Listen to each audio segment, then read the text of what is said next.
Hola, arrancamos con esta exploración que es un breve resumen de los temas centrales de la clase de filosofía de la semana 5. Esto es para el Centro Preuniversitario de la Universidad Nacional Mayor de San Marcos, ciclo 2025. Vamos a, meternos de lleno en cómo se desarrolló el pensamiento filosófico en Latinoamérica y Perú. Siempre están esas preguntas dando vueltas, ¿no? Como, ¿cuándo realmente empezó la filosofía por acá? ¿O tenemos acaso una filosofía que podamos llamar nuestra, original? Bueno, justo esos son los dos grandes debates que queremos revisar. Exacto. El primer punto es el del origen, ¿no? O sea, ¿había filosofía antes de que llegaran los europeos o todo empezó con ellos? Y el segundo, el de la autenticidad. ¿Lo nuestro es creación propia o más bien una imitación? Son preguntas cruciales, la verdad. Ok.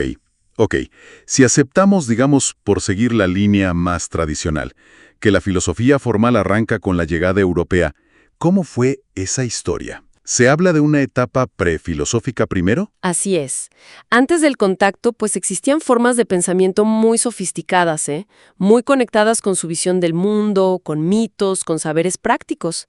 Pensemos en el Tahuantinsuyo. Quizá no encaja en la definición, clásica de filosofía crítico-racional, pero el conocimiento técnico, por ejemplo en arquitectura, era impresionante. La diferencia tal vez está en el método. Entendido. Entonces, con la llegada europea empieza la etapa ya filosófica. Un choque de mundos total. Debió generar muchas preguntas nuevas. Precisamente. Ese encuentro obligó a tratar de entender esa nueva realidad. Y ahí podemos ver fases. Primero, la escolástica, en el siglo XVI. Filosofía muy ligada a la teología, ¿verdad?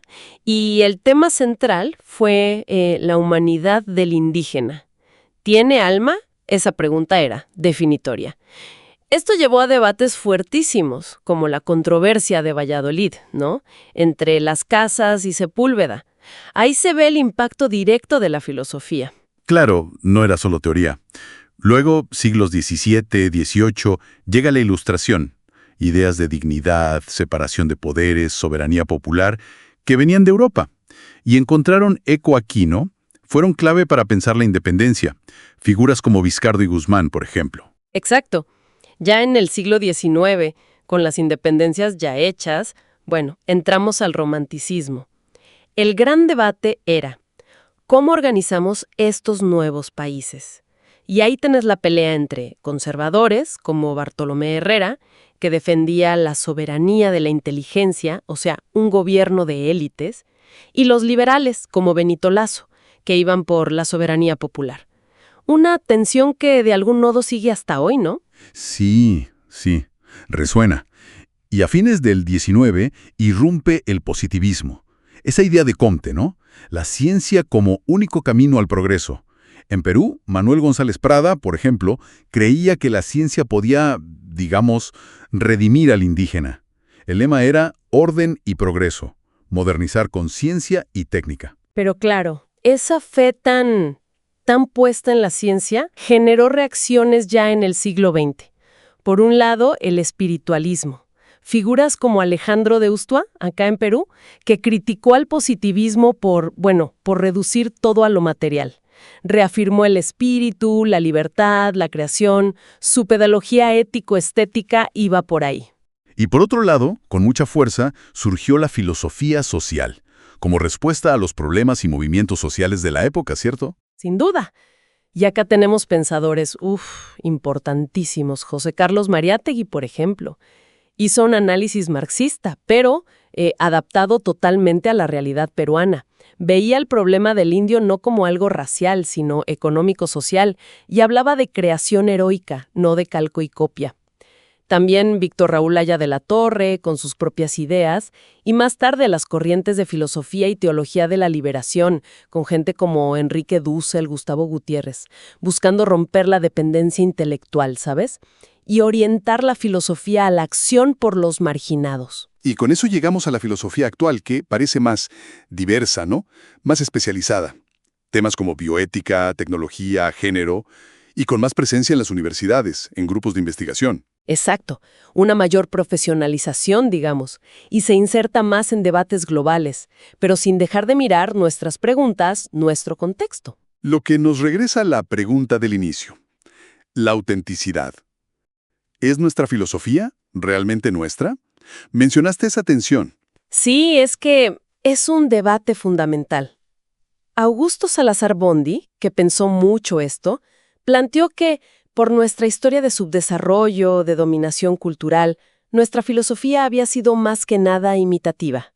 Alienada, decía él. Sostenía que una filosofía auténtica, propia, solo podría surgir de verdad cuando superáramos esa dependencia, y que reconocer esa negatividad era el primer paso. Una visión bastante crítica, ¿no? Casi, dura. Y hubo respuestas, otras miradas. Claro que sí. Leopoldo Sea, desde México, propuso algo diferente, más afirmativo, podríamos decir. Sea argumentó que la autenticidad no está solo en inventar ideas nuevas de la nada, sino en cómo usamos las herramientas filosóficas, aunque vengan de Europa, para entender y resolver nuestros problemas específicos, en nuestra realidad latinoamericana. O sea, apropiarse de la filosofía para pensar lo nuestro, desde acá. Eso ya es crear algo auténtico. Es la función, el propósito, lo que le da la originalidad. Qué interesante. ¿Cómo la misma herramienta cambia al usarla en contextos distintos? Bueno, con esa reflexión sobre la autenticidad, cerramos este repaso. Concentrado de la filosofía en Latinoamérica y Perú.